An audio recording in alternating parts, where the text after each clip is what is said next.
अस्सलाम वालेकुम दोस्तों, जैसा कि आप जानते हैं कि पूरी दुनिया में अफगानिस्तान को एक पसमानदा मुल्क करार दिया गया है और उसकी तरक्की जो है वो सबसे कम है क्योंकि वो पिछली 2 दहाइयों से हालत जंग में है। वहाँ पर अटैक्स, अफरा तफरी, पॉलिटिकल अनसर्टेनिटी और इकोनॉमिक कंडीशन जो है वो बहुत वल्नरेबल थी। लेकिन जो ही तालिबान हुकूमत आई, उन्होंने पिछले एक हफ्ते में 4 ऐसे नए इनिशिएटिव लिए हैं जिनसे उनकी इकोनॉमी आने वाले दिनों में साउथ एशिया में एक अच्छी पोजीशन पर होगी और ये भी चांसेस हैं कि वो शायद अफगानिस्तान की इकोनॉमी पाकिस्तान से बेहतर हो जाए। और उसके लिए जो उनके 4 इनिशिएटिव हैं उन पर आज हम बात करेंगे। तो उससे अफगानिस्तान को क्या फायदा होगा, हित्ते को क्या फायदा होगा और क्या पाकिस्तान अफगानिस्तान से कुछ फायदे हासिल कर पाएगा या नहीं। तो उस पर सबसे पहले ये बताता जाऊं कि जो अच्छा शगुन है वो ये कि अफगानिस्तान की जो नई गवर्नमेंट आई है उनको इस चीज का एहसास हो गया है कि हमने अगर आगे जाना है,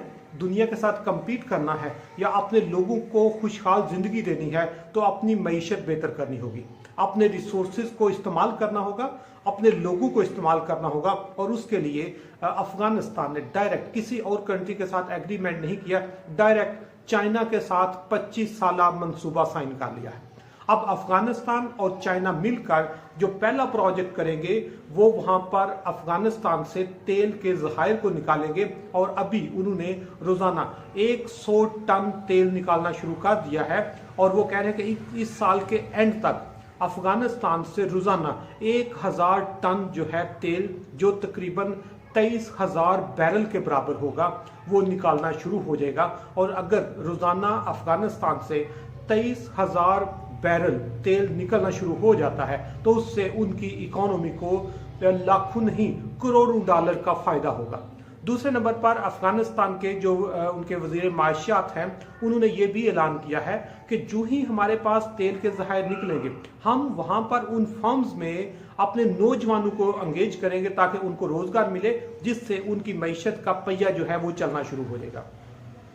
तीसरे नंबर पर उन्होंने जो चाइना के साथ एग्रीमेंट किया है, अभी शुरू में जितना भी ऑयल या रिसोर्सेज निकलेंगे उसका 20% जो है वो अफगानिस्तान को रॉयल्टी के तौर पे मिलेगा। इसके बाद ये रेशो बढ़ती जाएगी और जो 25 साल का प्रोजेक्ट है कुछ सालों तक उनको 20% इंक्रीज होते होते 75% तक जो रिसोर्सेज हैं या रॉयल्टी है जो वो अफगानिस्तान को पे की जाएगी और बाकी 20-25% प्रॉफिट जो है वो चाइना लेके जाएगा। ये उनका तीसरा बहुत बड़ा स्टेप है। और चौथे नंबर पर अफगानिस्तान में चाइना के साथ मिलकर उन्होंने गैस को एक्सप्लोर करना शुरू कर दिया है और उन्हें कहा कि वहां से जो गैस निकलेगी वो गैस सबसे पहले फर्टिलाइजर कंपनियों को दिया जाएगा ताकि उससे उनका एग्रीकल्चर प्रमोट होगा। दूसरे नंबर पर उन्हें कहा कि जो फर्म्स प्रोडक्शन कर रही हैं उनको वो गैस दी जाएगी, फिर वहां पर जो बाकी उनके प्रोडक्शन यूनिट्स हैं उनको दी जाएगी और सबसे एंड पर घरेलू सार्फिन को दी जाएगी। ये एक नया इनिशिएटिव है कि पाकिस्तान सबसे पहले गैस घरेलू सार्फिन को देता है, उसके बाद इंडस्ट्री को देता है। अफगानिस्तान ने पहले इंडस्ट्री को दी है,